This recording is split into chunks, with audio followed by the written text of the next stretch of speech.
it's me, Emily, and today I'm going to talk about depression. So I've been really hesitant about making this video just because it's such a touchy subject, and a lot of people perceive depression in different ways, so one person's depression might not be exactly like another person's depression.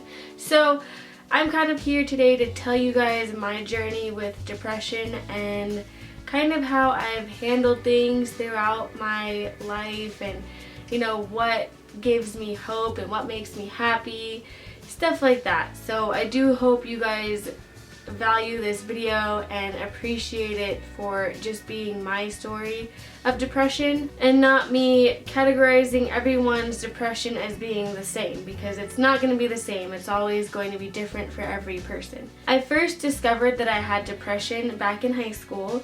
I believe it was my junior or senior year of high school. It was when I talked to the counselors that it showed I had signs of depression.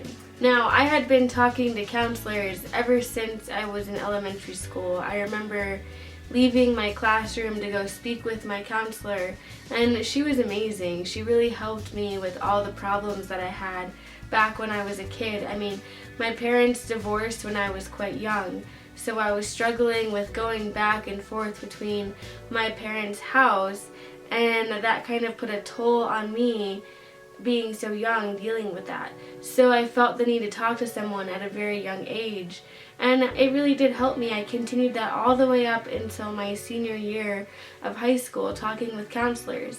Now, in high school, it was a very rough time for me because I felt like each year I was losing friends and gaining new friends, and then losing those friends and then gaining new friends, and I really didn't have a category to fit into. So going through friends like that really put a toll on me. I felt like everybody that I trusted just wanted to walk out of my life, and that was kind of how it's been, and that's been continuous for me. So it's just been hard to deal with that. You trust these people and you invite them into your life and you get to know them and you share things about yourself, and then one day it's like something goes wrong and they just choose to walk away, and that's like the most hurtful thing that can happen to you. That was the main source of my depression, was just basically people that I loved so much just leaving my life. And I'm a very loving person. I love to love people. I love to accept them for who they are, and I don't care about what other people perceive my relationships as. I don't care if someone doesn't like people who I'm friends with or people who I'm dating or just anyone in general. I don't care if other people perceive them as being bad, as long as I perceive them as being good, because I see things in people that other people choose to overlook. And maybe that's not so good because it hasn't gotten me really anywhere the past couple years. So I realized I was depressed back in high school, and I did take antidepressants for a little bit, probably about a year, but I didn't see any kind of improvement. I just stopped taking them and chose to deal with things by myself. Now, shortly after high school, things were really good. They were going pretty good for me, and then we got hit with a bunch of just personal issues. I mean, my grandpa passed away, and he was my closest family member. He was my best friend, and for him to pass away was just the hardest experience of my life. And shortly after he passed away, I met my best friend. She's right there.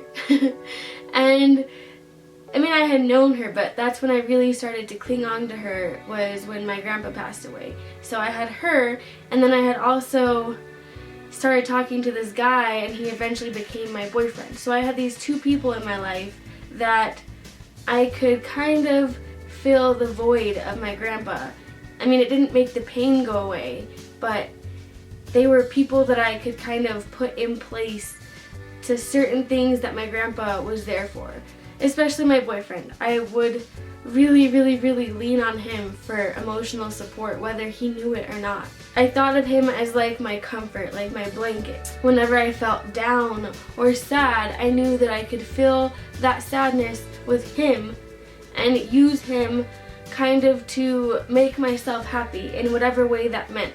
And now that I look back on it, that probably wasn't the best idea because we are no longer together, as you guys may know. I feel like going through that breakup really brought back emotions from when my grandpa passed away, because now that I don't have that comfort anymore, it's like I can feel the loss of my grandpa so much more. And it's just like I lost someone that I really cared about. I really loved my boyfriend a lot. I knew that maybe he wasn't the best person for me in my life, but it didn't change the fact that I saw potential in him. I saw him for who he was inside. Whether or not he chose to show that to other people, that's on him. I saw a good side of him, that I was willing to go through all the bad times just for that good side, that good deep down inside person that he was. So my depression kind of came back in the summer of 2015, maybe a little bit before that.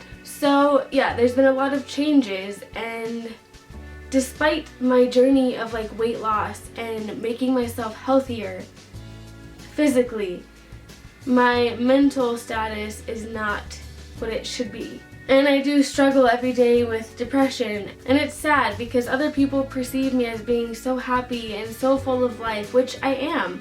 I do have moments where I'm so incredibly happy, and if I'm around the right people, I can feel so happy and so good. But then when I'm just by myself, it's like this emptiness or this darkness. It's almost like you feel hopeless about everything, you know? I thought that I had my whole life planned out. Despite all the troubles that I was going through, I was really happy because I thought I had everything figured out. And now, even though I'm not struggling, I'm not happy. And I feel like part of the happiness came from the struggle. You know, the things that made me the most happy were there, and now they're gone. And it's kind of like I have to be reborn a little bit. I have to reevaluate myself. I don't let depression really get to me every single day. I try to sit down once a day and make a plan for that day. I have to take one day at a time, and I really have to plan out what is going to happen today, because that's, you know, in a sense, that's all that really matters, is getting through the one day. Especially when you have depression. It's really hard to focus on your future because that can kind of make you more depressed in a way if you're worrying too much about your future. Some days are better than others. Some days, you know, I feel like I have my whole life together and that I'm gonna do this and I'm gonna do that and this is gonna get done and we're gonna accomplish things. And then other days I'm just like, why do I even try? You know, what is the point of even trying if I'm not going anywhere?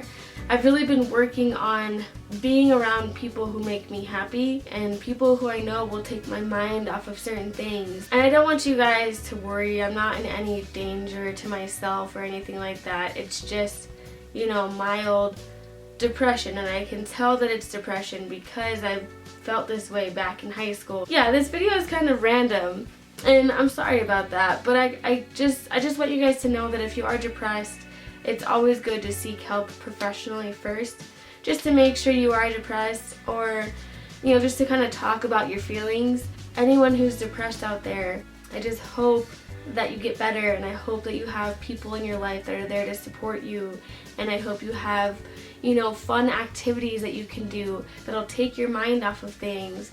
And hopefully if you're a YouTuber, YouTube helps you, because I know it helps me a lot with my depression, and it's just something that brings light into my life. I've had YouTubers reach out to me in rough times, and I couldn't be more grateful for that. It's amazing how a stranger can really impact your life on the internet.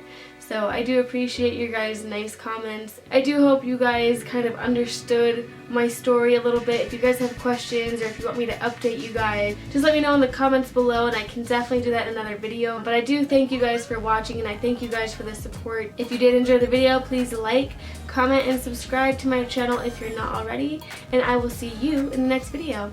Goodbye!